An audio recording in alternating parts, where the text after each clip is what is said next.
स्वागत है आप सभी का एनएफ न्यूज पर। मैं हूं आपके साथ रोहित। मैं हिंदू हूं, मुझे काफिर कहा जाता है।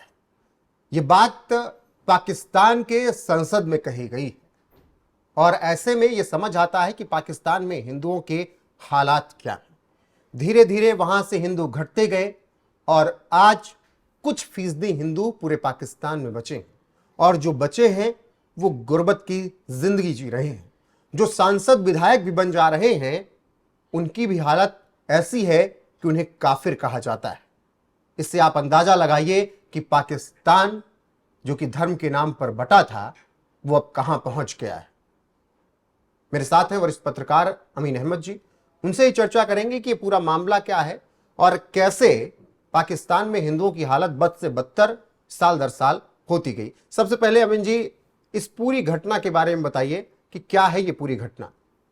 दरअसल ये है कि आप जानते हैं कि पिछले साल भी संयुक्त राष्ट्र संघ की एक टीम आई हुई थी वहाँ पे अल्पसंख्यकों को लेके, सिख समुदाय, हिंदू समुदाय, जो भी लोग हैं, ईसाई हैं, उनको लेके एक बड़ा सा सर्वे हुआ था। उसमें संयुक्त राष्ट्र संघ ने पूरे खुले तौर से ये बात कही कि वहाँ का प्रशासन जब भी जो अक्सरियत वाले हैं या जो बहुसंख्यक हैं यानी मुस्लिम है, वो अगर उनके ऊपर कोई गलत व्यवहार करते हैं या उन पर हमला करते हैं तो पुलिस, थाना, एसएचओ कोई भी सपोर्ट नहीं करता। उनकी लड़कियों को कम उम्र में कोई जो है अपहरण कर लेता है और फिर जाके उससे शादी कर लेता है। इस तरह की तमाम घटनाएं तो उनके पूजा को लेके, उनके मंदिरों को लेके या ईसाई चर्च को लेके ये सारी चीजें आती रही है। तो इसमें बड़ी भयावह स्थिति देखी गई है। अब तो जो रिपोर्ट आई है उसके हिसाब से ये पता चल रहा है कि अब सिर्फ 2% से भी कम जो है वहां पे हिंदू बचे हुए हैं। उसी कड़ी में जो एक मुस्लिमों का एक फार्मूला है कि ये हिंदू है तो काफिर है, ये काफी पुराना एक मामला है जिसका गलत इंटरप्रेट किया जाता है मुस्लिमों द्वारा। तो वो चीजें आज भी परंपराएं चल रही हैं। चूंकि दानिश कुमार जो है बलूचिस्तान अवाम पार्टी से आते हैं, बलूचिस्तान से सांसद हैं, तो वो संसद में कल बोल रहे थे तो उसमें उन्होंने ये बात का बड़े जोरदार तरीके से जो है तर्क द्वारा उन्होंने ये कहा कि मैं हिंदू हूं, हाँ ये सही बात है, मैं गर्व करता हूं, ये भी सही बात है, लेकिन जो मुझे कहा जाता है कि मैं काफिर हूं ये गलत है, ये चीज नहीं बोली जानी चाहिए। उन्होंने जो बयान दिया वो काफी सोशल मीडिया पे वायरल है। वो ये कह रहे हैं कि ये जो है पाकिस्तान की संविधान में ये एक संशोधन लाना चाहिए जिससे जो है हम लोगों के ऊपर एक तरह से काफिर कहना ये हम लोगों को गाली लगता है। या जैसे आप इसको एक दूसरे नजरिए से समझिए कि भारत और पाकिस्तान जब आजाद हुआ तो यहां से जो लोग पाकिस्तान गए और पाकिस्तान में जाके बसे, वहां के जो पंजाबी मुसलमान थे जो पहले से पेशावर, कराची, इस्लामाबाद या जो और भी जो इलाके हैं पाकिस्तान के जो पहले से थे, तो वहां के लोग इनको मुहाजिर कह के बुलाने लगे थे। जी बिल्कुल अमीन जी, लेकिन बलूचिस्तान के सांसद हैं, ऐसे में बलूचिस्तान के हालात क्या हैं हाल फिलहाल में ये पूरी दुनिया देख रही है। जी जी जी बिल्कुल। बलूच प्रांत के लोग पाकिस्तानी आर्मी के साथ, पाकिस्तानी हुक्मरान के साथ रहना नहीं चाहते, इसीलिए वहां के सांसदों से भी इतना भेदभाव किया जा रहा है कि उन्हें काफिर कहा जा रहा है और ये बताने की कोशिश की जा रही है कि अगर तुम हमसे विद्रोह करोगे तो हम तुम्हारे हालात ऐसे ही कर देंगे। जी बिल्कुल सही बात। इसको एक और भी तरीके से जोड़ के देखा जाता है। जो वहां का इलिटरेट वर्ग है तो वो हमेशा से जो है पंजाबियों का कब्जा रहा है, पंजाबी मुसलमानों का उस पर कब्जा रहा। वो हमेशा से आजादी के बाद से ही हर सूबे में, हर जगह जो है, हर बड़े पदों पे वही रहे, वही आते भी रहे हैं, वही सेना में भी वही बनते रहे। तो इसका नतीजा ये है कि इसी वजह से जो है खैबर पख्तूनख्वा में, बलूचिस्तान में, सिंध में इनका दबदबा कम रहता है। तो इनके लोग, अच्छे लोग वहां नहीं पहुंच पाते, तो इनके साथ जो है हमेशा से सौतेला व्यवहार होता है। आप तो क्रिकेट को बड़ी नजदीक से देखते हैं, वहां पे देखिए कि लाहौर वाले अलग रहते हैं, पंजाब वाले अलग रहते हैं, तो वहां पे ये आलोचना की जाती है कि बलूचिस्तान का कोई बच्चा क्यों नहीं आता। आपने क्रिकेट का जिक्र किया तो फिर मुझे एक हिंदू क्रिकेटर की याद आ गई, दानिश कनेरिया, जो अक्सर बयान देते ही रहते हैं क्योंकि उन्होंने वो सब कुछ सहा है।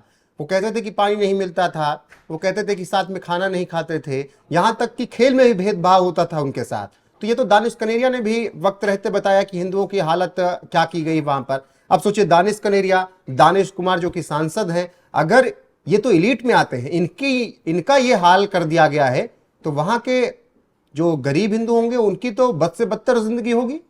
बिल्कुल सही बात है। वहां पे आप ये तो देखिए, मैं जो बात कह रहा था कि जो पंजाबी मुसलमान हैं वहां के सबसे पावरफुल लैंडलॉर्ड हैं, वो वहां की सारी चीजों पे उन्हीं का कब्जा है। आप बलूचिस्तान में देख लिए, ना वहां एजुकेशन है, ना वहां स्वास्थ्य सुविधाएं हैं। जो रसद, जो खनिज पदार्थ है, जो अभी अभी गए हुए थे शहबाज शरीफ और क्या कहते हैं कि आसिम मुनीर साहब, वो दे के आए, रेयर ऑफ रेयर जो चीज मिला है। तो इसी का विरोध हो रहा है, सी पैक का इसलिए विरोध। आप ये देखिए कि टीटीपी कल ही पाकिस्तानी एक पुलिस आर्मी के चौकी पर कब्जा किया, 10 सैनिकों को मार दिया। उसका कहना यही है कि हम लोगों को सब कुछ हमारे यहां से लेके चले जाते हो, वजीरिस्तान से लेके चले जाते हो, केपीके से लेके चले जाते हो, तो हमारे लिए भी तो कुछ दो, स्वास्थ्य सुविधाएं दो। हम लोगों के फेफड़े खराब हो रहे हैं, जो पहाड़ जो बड़ी बड़ी मशीनों से जो तोड़ा जाता है, जो चीजें निकाली जाती है, जो उसका जो हवाओं में जो मिट्टियां मिट्टी आती है, उसकी वजह से तमाम बीमारियां, सांस की बीमारियां, अस्थमा की बीमारियां, तमाम बीमारियां होती हैं। लेकिन अमीन जी, जिस राह पर पाकिस्तान चल रहा है, आपको लगता है कि बहुत कम वक्त बचा है उसके पास टूटने का? क्योंकि सिंध वाले अलग, बलूच वाले अलग, पंजाब वाले अलग और गिलगित वाले अलग, ये सब पीओके में विद्रोह हो ही रहा। आपको लगता है कि यही हालात रहे तो बहुत जल्द पाकिस्तान टुकड़ों टुकड़ों में होगा? सही बात है। अभी आप देखिए, ये देखिए, कल ही आपसे हमारे न्यूज रूम में बात हो रही थी कि जो दोहा में वार्ता टूट गई थी टीटीपी और तालिबान वाले मामले को लेकर वजीरिस्तान में, उसके बाद से दूसरे दौर की वार्ता दोहा में हुई, फिर भी नहीं हो पाया।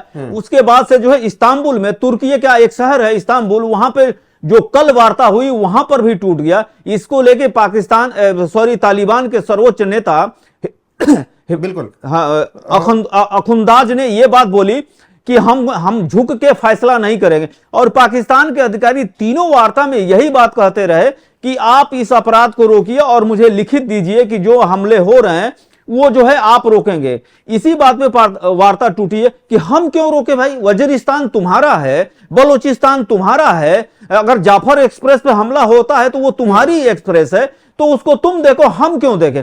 तो अब तो लग रहा है कि जो 24 घंटे का जो युद्ध रुका हुआ था और शहबाज शरीफ, आसिम मुनीर रोते हुए प्रिंस सलमान और कतर के शासक को फोन किया था, अब मुझे लग रहा है कि 1-2 दिन में पता चल जाएगा। क्योंकि जो अब बयान मुत्तकी का आया है, जो विदेश मंत्री है, वहां के शिक्षा मंत्री का जो बयान आया, वहां के विदेशी मामलों के प्रवक्ता का जो बयान है, वो काफी जो है एग्रेसिव है और बहुत ही जो है मतलब गुस्से में ये बातें जो है कही जा रही है। बिल्कुल अमीन जी, फिलहाल पाकिस्तान में हिंदुओं की हालत ये हो चुकी है कि 2% हिंदू हो गए हैं, जो आजादी के समय 24-25% हुआ करते थे, और कुछ को भगा दिया गया, मार दिया गया, कुछ को कन्वर्ट करा लिया गया। जो सांसद भी हैं, जो क्रिकेटर भी हैं, उनके साथ किस तरीके से जाति की जाती है, उसका ये ताज़ा उदाहरण है कि बलूचिस्तान के सांसद दानिश कुमार को कहना पड़ रहा है कि मैं हिंदू हूं इसलिए मुझे काफिर कहा जाता है। और इस बात को गौर किया जाना चाहिए, संविधान में इन सब चीज़ों को शामिल किया जाना चाहिए कि ऐसा बुरा बर्ताव हमारे साथ ना हो। बाकी आपकी इस खबर पर राय क्या है, कमेंट सेक्शन में जरूर बताइएगा। वीडियो को शेयर कीजिएगा, लाइक कीजिएगा, चैनल को सब्सक्राइब करना ना भूलिएगा।